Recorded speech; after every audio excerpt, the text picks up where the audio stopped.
And now, the moment you've all been waiting for. You're tuned in to Tapped Out. Hosted by Brendan Tobin and Sean Levine. Only on the BetQL Network.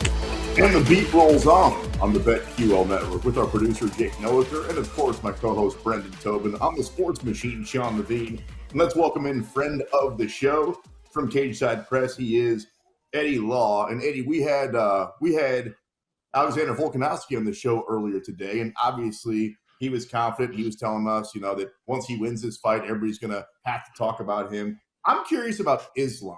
Are we sure that he's as good as the odds tell us? Because, that dude's still at minus 400 right now. A lot of the hype on Islam is that he's Khabib Nurmagomedov's training partner, if not protege, right? Like, everyone for many years is saying, like, yeah, Khabib's great and everything, but, Dana Cormier himself was saying, like, yeah, but check out this kid Islam. Wait till he gets up there and becomes the champion. Think of it this way.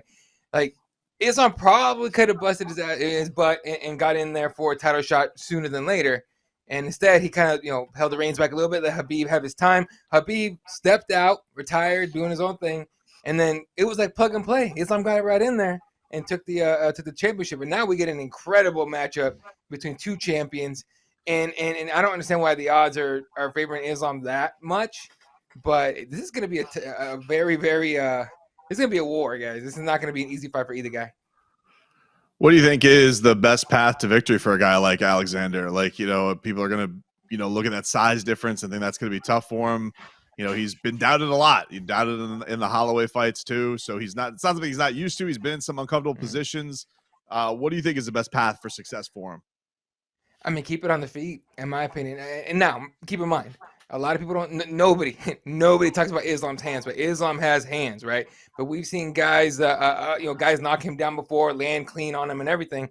So what we've seen from Volkanovski, not only in terms of strategy, but physically. If you guys remember, this guy was a 200-some-old, a rugby player. He was a big dude. Yeah, he lost a lot of the weight, he lost a lot of the size, but that power remained. He can land on Islam and knock him out.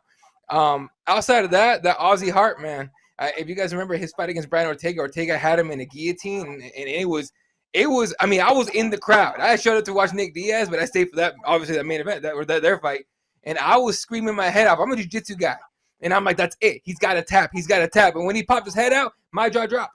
The Aussie heart's is to me his biggest tool. His head looked like it was so purple. What was the name of the girl in Willy Wonka and the Chocolate Factory? Violet Bulgar. That's what his head looked like, bro. And then also, Eddie, correct me if I'm wrong, he got him in like a triangle choke a little bit later on that fight that I thought Volk might tap too. So, yeah, man, I don't really know that there is necessarily a path to beat that guy, which brings us to the great John Jones. He's officially back, Eddie, and he's going to be taking on Ciryl Gane. Don't need to really ask you any questions about how do you see that fight going. Who do you like? Oh, Johnny Bones, man. And here's the thing. I've been the one guy, not one guy, I'm one of very few that kept saying, like, I don't want to hear a word about John Bones until he steps in the cage for years. And we're talking years. He's been gone for like 2-3 years? And every year he's like, oh, yeah, I'm going to fight. I'm moving up to heavyweight. I'm doing this. I'm doing that. I'm still the GOAT. And I'm like, keep on talking all you want to, dude. I don't care. Now he's coming back. I can't lie to you boys. I'm excited. I'm excited to see the GOAT come up. And he put on the weight correctly. Go look up his Instagram. Go look up his Twitter, videos, photos of him. He didn't just get fat and heavy. Like, he built up powerlifting. Who knows what else on the side, but powerlifting, getting big like naturally. Like, he's got a heavyweight's body now. If he has the same skill and speed that he had before, Ciryl Gane can move like a middleweight all he wants to. He's gonna get caught. I'm glad you're saying that, Eddie. Like, I feel like everybody we've been bringing on has been throwing the dirt on John Jones lately. I'm just like, man, we are disrespecting. We are talking the greatest guy. No, it's not disrespect. BT, let me say something real quick. It's disrespectful. It's not. No, because Eddie said just now, what if he looks like he did before? What do you mean before? Like, when he fought Dominic Reyes, he probably should have lost that fight if he wasn't John Jones. So, like, what are we talking about? How do we – Brendan is exactly like you. It's John Jones. I got to put my money on him. He's going to be an underdog. Why are you so damn confident for a guy that we haven't seen in 3 years? Okay, so a lot of the messages we got from John Jones before, look at the last 3 guys he fought, okay? We're talking Anthony Smith, we're talking Thiago Santos, we're talking Dominic Reyes. Out of those 3, the only legitimate light heavyweight, Dom Reyes, right? And I'm with you. I thought Ray should have won that fight. But it just seems like John Jones has this like knack of fighting down to the level of his opponent, which is what he did with Anthony Smith. Again, I was there for that one too. I was upset with everybody else that he didn't finish the guy in the second round like he could have. You're right. You have a great point on that. Is he coming back at the old John Jones, the guy that put Lyoto Machida out on his feet, the guy that took the belt from Shogun, the guy that made DC look silly? You know what I mean? Stuff like that. So if that guy shows up, we're talking the scariest human to walk the planet. Eddie, we also got news today. We finally know what Conor McGregor's future is. He's going to be coaching Ultimate Fighter and going to be taking on Michael Chandler. So a couple parts. One, I don't know how much you've been watching Ultimate Fighter lately. How much does this engage your interest in again? Because I know I'm definitely somebody who's kind of fallen off that brand. And two, what do you think about the opponent? We thought it was Tony Ferguson this week, and now Michael Chandler. How much does this wet your whistle? Yeah. So as far as the show goes, man, after so many of these, man, I stopped watching the reality TV part of it. And I know I've been watching long enough to know exactly what time, the fight's going to kick off, right? The actual fight at the end of the episode. So I usually do that. Conor McGregor coming in, I'm watching the first full episode or two just to see, because you got to give it to him. The guy is so entertaining. Like, he's just entertainment personified. So that part's great. There is an MMA god out there somewhere. Oh my dude! When they said Tony Ferguson, I'm like, why would you do that to Tony? Right? Right? No, do not get my boy killed. Okay, I like Tony. Leave him alone. Leave Tony alone. When they announced Michael Chandler, and I was first of all, that's the matchup that I said years ago that needs to be McGregor's comeback fight is Michael Chandler. But second, you got a guy that can hit like a truck just as much. And if you watch Michael Chandler's fights, he's a dude that will bail on the game plan in a heartbeat and start swinging leather. So we're looking at an exciting fight, I think, coming out for those two.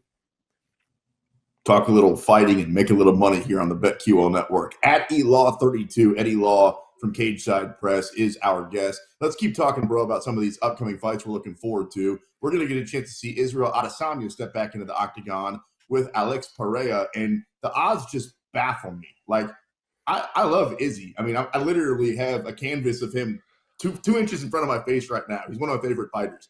But he should not be favored in this fight. What am I missing here? I mean, he had the fight won this last time. He had the fight won the second time. Second time they fought in kickboxing. Every time that Pereira's finished him, Izzy had the fight won. But Izzy just has this whole, like, I'm not going to look like I'm running away type of deal. So I'm going to keep engaging. And he got caught both times. So that's what they're looking at is the fact that, okay, fine. This time Izzy's going to do it. This time Izzy's going to score points, win rounds, and then just circle away and get his belt back. But, man, Alex Pereira is a different human being. That guy was sparring. I don't know if you guys seen the video of him sparring with former light heavyweight, now retired UFC or MMA fighter Glover Teixeira. They were throwing heavy. I mean, Pereira's a middleweight, big middleweight. Kicks, man. But he was throwing kick after kick. Bombs with a light heavyweight. Like, I don't care how many rounds Izzy wins. I'm going to be strapped to my seat for all 5 rounds, waiting to see if Pereira knocks him out again. The co-main, and I'm very excited about this, selfishly, that this is going to be in Miami. Jorge Masvidal making his return against Gilbert Burns. We were just discussing this last segment, Eddie. Long odds against Masvidal in this one. He's plus 375 right now. Gilbert is a heavy favorite. You agree with that? And do you think Masvidal has a shot? I agree with that. I agree with the odds. Gilbert's look. I love Jorge Masvidal for who he is. Right, this is a guy that's gonna come in. He wants to throw heat. If you talk trash to him, he's not gonna treat you like it's not like McGregor, right? Where he comes in and he's like, I'm just selling a fight. Like telling Khabib in the middle of the fight, it's just business. It's just business. Jorge went and slapped allegedly Colby Covington outside a restaurant in your city. All right, just smacked him. He's a real dude. He's a real guy. That's why you love Jorge Masvidal. That's why you love Nate Diaz. That's why you love guys like that. So, in this fight, Gilbert has been just way more active and way more successful. And if you guys saw Gilbert's fight against Hamzat, dude, if he brings that attitude to the fight against Jorge, it might be a really scary short night for Masvidal. This is fun, man. Let's just keep rolling along with some other fights and getting your thoughts on it. Usman gets back in, trying to get his belt back versus Leon. And BT and I keep going back and forth. It's like, should Leon be more confident because he didn't do anything for 4.5 rounds and he won? Does that mean that he's a live wire? Or the fact that Usman was kicking his ass the entire time, except for the last, 30-plus seconds, I feel more like that. Like, to me, Usman gets his belt back, and I don't think this one goes the distance. What say you? I'm with you on that. I think Usman not only is coming back with something to prove, right? He's been doing all this stuff. Like, he had started the whispers, or the whisper had started of him being the best welterweight. And we do this every year. There's a new best welterweight of all time every 5 minutes, it seems like. But Usman had a legitimate resume for that, right? So comes into Utah, 278. And, I mean, watch, I was there covering it for Cageside Press. And, for like you said, for 4 rounds and up until like the last 30 seconds, I was legit getting my stuff, getting ready to run back down to the media center. That was a legitimate like 10-minute walk back when Leon throws that left hand to hide the kick, lands it right in the perfect sweet spot, and Usman goes down. I was shocked like crazy, but I can't tell you he's going to do it again.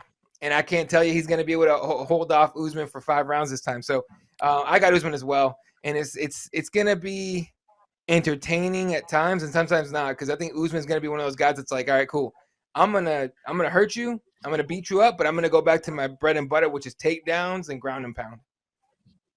Eddie, turning our attention to tonight, it's gonna be late for me when this one gets going. Sergey Spivak, Derek Lewis. Yeah, it's that's a tough ask to have me see this fight, but you think Derek Lewis too much for him? Is it starting to wind down on the Black Beast, or is he still got something left tonight and could pull off an underdog upset? I think Derek Lewis hasn't changed his fight style since he started, and we love him for it. He comes in with big hands trying to knock everybody out. He don't care who it is. I mean, he tried to knock out Francis Ngannou, except for the fact that standing in front of a guy like that, they both froze up a little bit. Look, Derek Lewis made Francis Ngannou freeze up. That was big to me. But Sergey is – I'll give you a really, really, really short story. I got to talk to Sergey one-on-one after his fight night fight, I want to say, last year. And I talked to him just for a second. I was like, hey, do you think you can stack up with the top 5 of the heavyweight division? And he just looked at me, just deadpanned, one nod, and walks away. I'm like, okay, Drago's in the building. What is going on here, right? So, what, Derek Lewis, great physique now. It looks like he lost some weight. Looks like he feels better. But unless he changes something in the way he fights and the way his game plan goes, it's not going to be a fun fight for us, I don't think. And Sergey's going to take it. You can get the Black Beast underdog money tonight. When we're talking about the big boys, the heavyweights, before that, actually, Bellator tonight, for the final time, we will see the last emperor, Fedor Emelianenko, as a historian, as a guy that's been in a lot of these type of fights. Where do you have him, at least amongst the heavyweights? Like, is he the best? Is he top 3? Can we not rank him there because he never fought in the UFC? Oh, man, as far as MMA is concerned, obviously, because he's got a myriad of other disciplines that he's trained in. But as far as MMA is concerned, man, he's top 3, easily top 3 of all time. I wouldn't put him at 1. I think it's like you said, like he didn't fight in the UFC, so he didn't fight. Like we didn't get the Brock Lesnar fight. I had a dream that we would get him against Cain Velasquez when Velasquez was a champion, and that didn't happen either.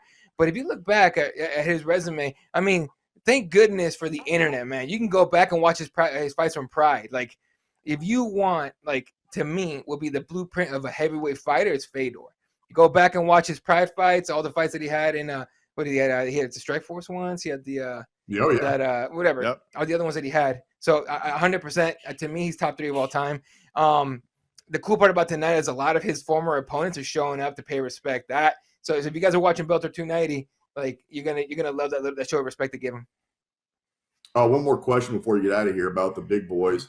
What do you think ultimately happens with Francis Ngannou now that he's no longer in the UFC?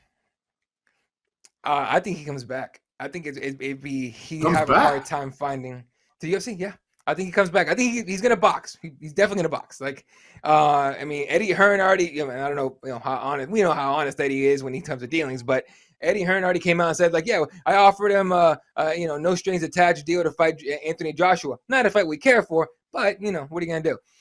That Deontay Wilder fight to me is the best fight for him, just for the fact that he couldn't catch Deontay.